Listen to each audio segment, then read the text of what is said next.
Now, before we continue with the story of Tito's rule in Yugoslavia, let me tell you about some of the juicy details of the rivalry between Tito and Stalin. As you may have guessed, Tito's move for independence from Moscow had not made Stalin very happy. It was not only that, it seems like Stalin was also fearful and even jealous of the Yugoslav leader, which made him consider the serious possibility of having him killed. Now, that's an enemy you don't want to have. Otto Skorzenny may have been the most dangerous man in Europe, but he was the cookie monster compared to Stalin. Soon, Lavrenti Beria, head of the NKVD, was put on the case. Stalin's spy master organized no less than 22 assassination attempts against Tito. These included increasingly outlandish methods ranging from your standard weapons such as a rifle or a bomb, and then going into full James Bond territory. One attempt, for example, involved an ornate jewelry box which would release a cloud of toxic nerve gas when it was opened. But my personal favorite involves a Soviet agent called Max. According to a secret memo, Max was instructed to infiltrate a diplomatic reception in Belgrade, posing as a Costa Rican diplomat,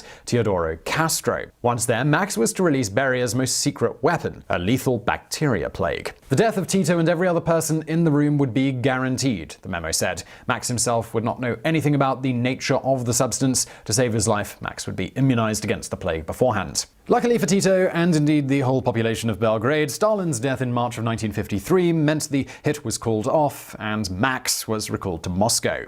Speaking of Stalin's death, that was a stroke, right? Well, according to Slovenian historian Josip Broz, there may be something else behind it, or rather someone else.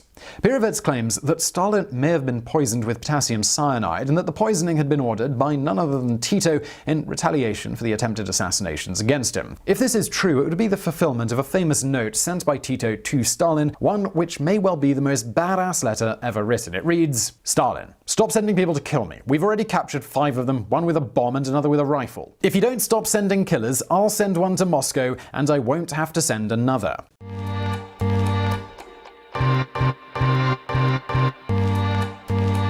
Everyone in former Yugoslavia now remembers where they were on the 4th of May 1980. This was the day in which Tito died of heart failure, aged 88. During his remarkable life, the leader always aimed to find a balance, a third way, oscillating between East and West, communism and capitalism, peace and war, Devil's Island and his own private paradise. His toughest balancing act, the one between centralization and local autonomy, eventually did not survive. 11 years after Tito's death, the former federation disintegrated in a lot of bloody battles and ethnic hatred reminiscent of the war already fought on those lands 4 decades earlier.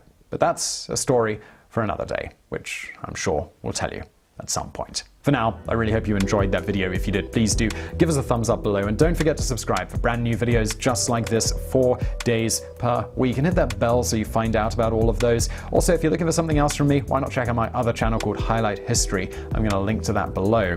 And as always, thank you for watching.